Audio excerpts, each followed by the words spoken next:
next speaker. Also, we have from medical background. Uh, that is Professor Hsiao-Chi Chuang, and she will talk about COPD and air pollution. Thank you. So first of all, thank you for having me, and it'd be great if I can share my study about air pollution and COPD. I'm Hsiao-Chi Chuang from Taipei Medical University. And at the beginning, I'd like to mention about the air quality between Taiwan and India. Although the countries are quite developed in economic, but both the countries are suffer from very severe or mild severe air pollution and have some like issues in terms of like public health or like health issue. So based on the WHO report, it mentioned about that. There will be about 92% of the populations in our global suffered by the air pollution, and most of the pollutants that are being affected by like traffic emissions or domestic emissions from indoor or outdoors.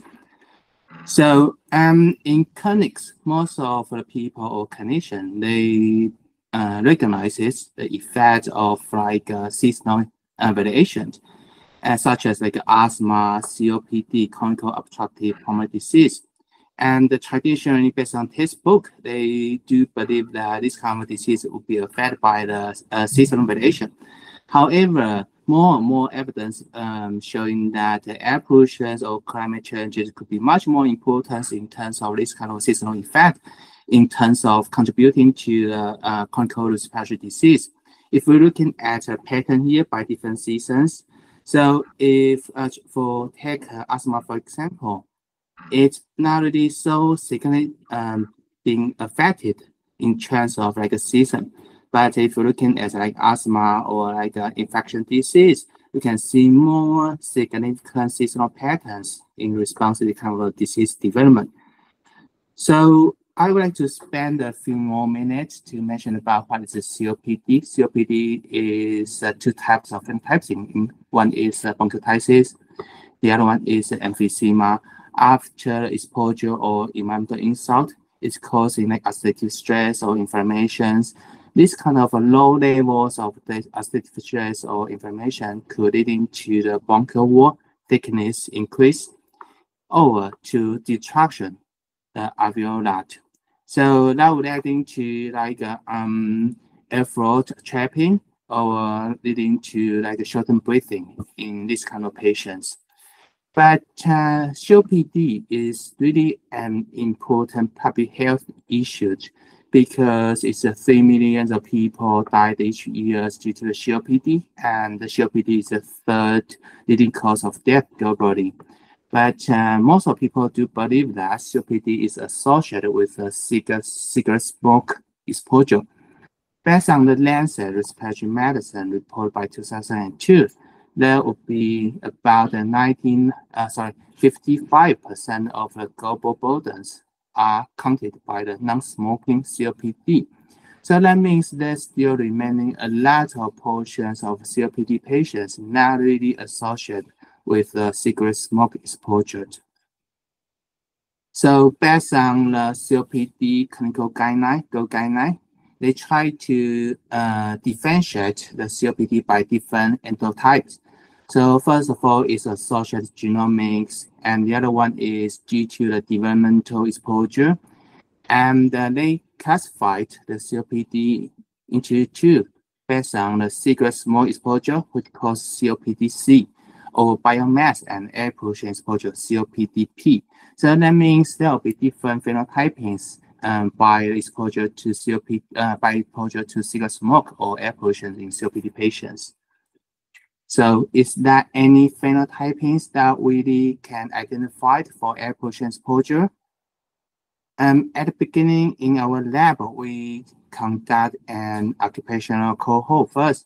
So we select small portions of a cohort in occupational exposure to the metal film exposure, follow up the 4 years, and we'll try to determine the incidence rate in terms of this cohort. And after the 4 years, the incidence rate for COPD would be about 2.5. And most of them are much higher in terms of incidence rate by the non-smokers, and due to the welding. And then there is no significant difference between the using a personal protective mask or not. But based on information, we can understanding after the welding film PM2.5 exposure, that leading to like a lung function decline, and that will be more prone to obstructive type. So we start wondering, is that really affected by air pollution in COPD, especially the COPD stability being affected, leading to the stable patients to acute patients. So we collected and having a cohort in different hospitals, and we collect samples to see how the metal levels in their blood, and to conduct a retrospective study to see how the exposure levels from each subject based on the then use regression model. And based on results, we can see PM2.5 and NO2 associated with COPD acute suspicion AE. And the most interesting thing is we can identify the metals such as like copper or zinc levels in the patients associated with the disease severity, and probably leading to the air pollution exposure as well. Is there any effect by air pollution that could prolong the COPD treatment when not really facing to the acute patient and in hospital? So based on epidemiology evidence providing that the patients that exposed to high levels of air pollution such as NOx, that will be increasing the recovery time in the ward.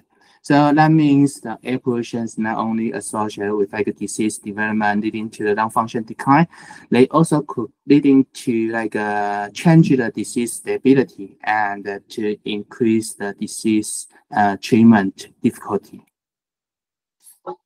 So we start to focusing on, is there any phenotypings that are associated with air pollution? The idea was original from the JAMA published on 2019. They used two types of approaches to do the study. First of all, they do the cross-sectional study and to see how's the effect of air pollution on COPD with emphysema, to see how the progression looks like. And based on cross-sectional study, they can identify the ozone PM2.5, NOx, and black carbons are associated with the emphysema progression in COPD subject. However, if the patients do the 10 years follow-up, there are not so many pollutants that are really associated with the emphysema progressions. We can only identify such like ozone, NOx associated with the disease progressions, as well as like ozone in two pollutants model. So that means by different epidemiology approaches, probably they can present different results and to show some significant difference, some association difference with the air pollution. So based on questions in our lab, we conduct a meta-analysis to see any effect of air pollution such as the PM2.5, NO2, or ozone associated with emphysema development. And our results consist with the papers published by JAMA and identify ozone associated with the emphysema and and causing by the air pollution. Is that true? So that raising the other questions in our mind. So we go back to the hospital and to collecting the HRCT, high resolution CT images, and to see is there any phenotypings for in emphysema and that associations with the air pollution. So based on results, we can identify the different types of emphysema. First one is like paracepular, centrilobular, and pentalobular.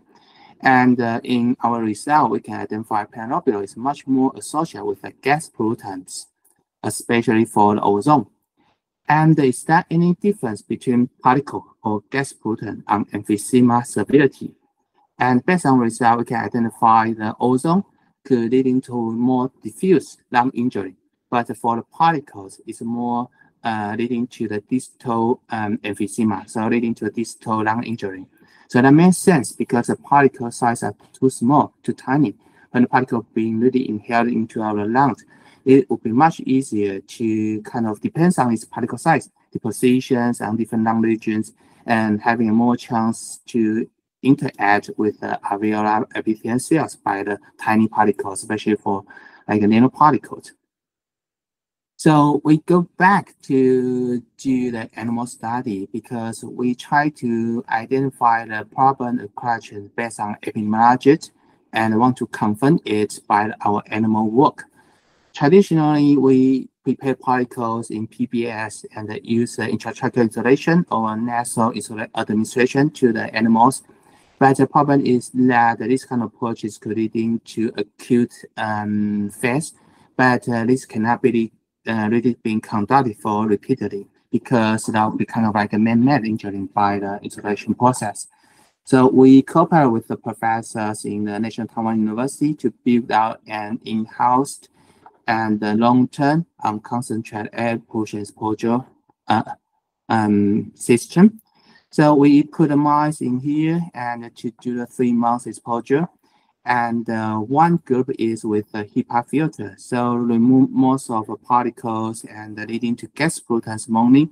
And the other one is to mixing the particle PM1 and the gas pollutant together. And we use mice housed in the animal center serve as a control.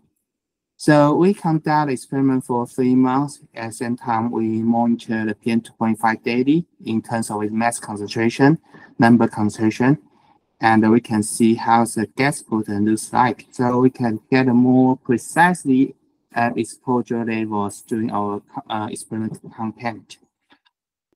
After 3 months exposure, and we can understanding how the air pollution sources from the local emissions or from long-range transport by using the PMF model.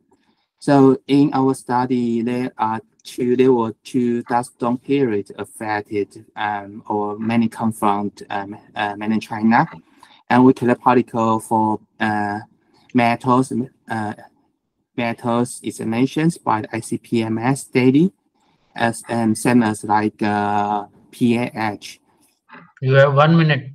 Oh yeah, I need to hurry up. So we have this kind of like compositions data, so we can understand how the effects of air pollution on lung function, and it's also being confirmed by the epidemiologic evidence as well.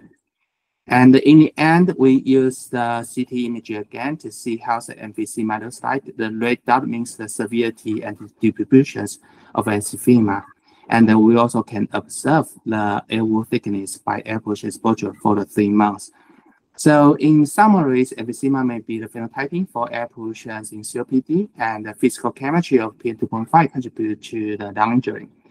And I do believe by using the telemetry technology is very important for enhancing the people can get more precise exposure assessment for epidemiology work, same as animal work, and that could be leading to improved human protections. Okay, so that's my last slide. I would like to say thanks to the professors TC and Professor Li, Professor Chen, and Professor Li. And thanks for the funding from the NSTC and the EPA, Taiwan EPA, and thanks for the OLAB members in our group. Thank you very much. Thank you very much, Professor Chuang, for your talk about COPD and air pollution.